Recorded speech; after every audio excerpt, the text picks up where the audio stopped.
Court में आज पुनर्मतदान पर सुनवाई होनी है। मुंगेर लोकसभा सीट पर पुनर्मतदान पर सुनवाई होनी है। साथ ही लखीसराय, मोकामा, सूर्यगढ़ विधानसभा क्षेत्र में पुनर्मतदान की मांग की गई है, जिस पर सुनवाई सुप्रीम कोर्ट में होनी है। कुल 45 बूथों पर पुनर्मतदान कराने की मांग की गई है।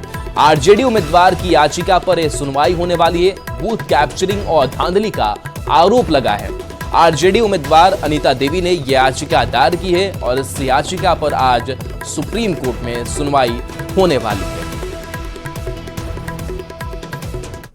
आरजेडी ने राजभवन पर हैकर्स रखने का गंभीर आरोप लगाया है। आरजेडी के आईटी सेल इंचार्ज ने एक्स अकाउंट पर पोस्ट कर राजभवन पर बड़ा आरोप लगाया है।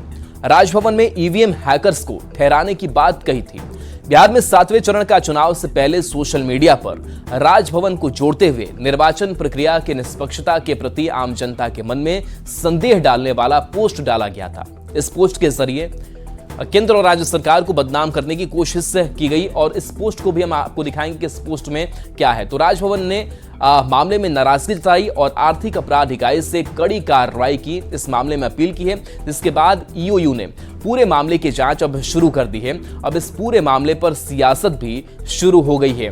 और साथ ही चलिए अब पोस्ट आपको दिखाते हैं शक्ति सिंह यादव का, कि चर्चा है कि 2 संदिग्ध व्यक्ति जिनका नाम भी बताया जा रहा है और इनके बारे में लिखा हुआ कि बिहार के मुख्यमंत्री ही यहाँ के गृह मंत्री हैं। वैसे में नीतीश कुमार जी को जवाब देना चाहिए कि राज्य में ये दोनों व्यक्ति किस हैसियत से ठहरे हुए हैं। क्या ये कोई आईएएस हैं या कोई विभाग का अधिकारी हैं?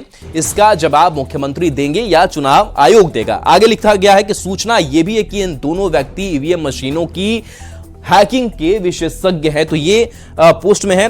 1 जून को पटना के नजदीक पाटलिपुत्र और पटना साहिब लोकसभा में वोटिंग होनी है। ऐसे में कैसे कोई संदिग्ध व्यक्ति राजभवन में ठहर सकता है? तो ये पोस्ट सामने आया और इस पूरे मामले को लेकर के अब छानबीन जो है वो चल रही है और इस पूरे मामले की जांच चल रही है और इस पूरे मामले पर अब जो सियासत है वो भी शुरू हो गई है।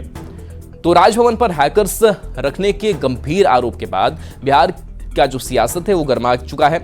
एक तरफ जहां एसआईटी गठित कर जांच शुरू कर दी गई है, वहीं बीजेपी और जेडीयू इससे गंभीर बताते हुए आरजेडी की हताशा बताया है। तो कांग्रेस ने निर्वाचन आयोग पर सवाल खड़े किए हैं। का ये बयान कि गवर्नर हाउस में ईवीएम हैकर्स रुके हुए हैं शुद्ध रूप से उनकी हताशा और निराशा को दिखाता है। वैसे भी संविधान में कभी तो इन लोगों का विश्वास रहा नहीं और तभी ये कारण है कि ये लोग संवैधानिक पद और संवैधानिक संस्था पे ऐसे घृणित आरोप लगा रहे हैं। एफआईआर हो गई है। प्रशासन को इस एफआईआर को बहुत ही गंभीरता से लेना चाहिए। राजद से जुड़े लोगों को इस बात का पूरा आभास और एहसास है कि इस चुनाव में भी उनकी बुरी हार होनी है। एक भी सीट नसीब नहीं होगी। तो उससे पहले इस तरह के हथकंडे अपना रहे हैं। राजभवन पर टीका टिप्पणी की जा रही है। इस तरह के गंभीर और संगीन आरोप लगाए जा रहे हैं। ऐसे मुद्दे बेहद संवेदनशील होते हैं। ईवीएम की जब बात आती है तो ईवीएम पे सवाल उठते हैं। कई बार सवाल देश में उठ चुका है। कितनी बार कांग्रेस पार्टी और बाकी दलों ने चुनाव आयोग से मिलकर इसकी जानकारी दी है और ये भी कहा है कि बैलेट पेपर पे इलेक्शन कराएं।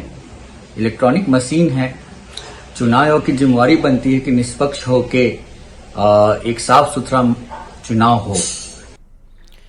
और इस बीच पटना से बड़ी खबर है, जहां बिहार में असमंजस में शिक्षक और अधिकारी पड़ गए हैं। कहीं सुबह 6 बजे से 1:30 बजे तक स्कूल खुले हैं तो कहीं 9 बजे से 12 बजे तक खोलने का निर्देश है और कई जिलों में 8 से 12 और 7 से 12 खोलने का आदेश है। तो टाइमिंग को लेकर के बड़ा ही कंफ्यूजन है। कई जिले में डीओ ने कोई आदेश ही नहीं दिया है।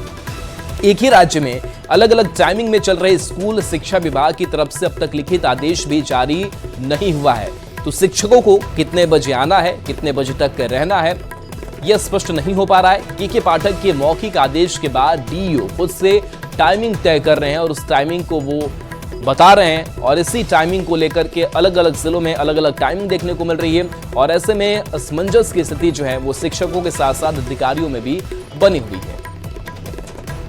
और चलिए एक ब्रेक का वक्त हो चला है, जल्द वापस आते हैं।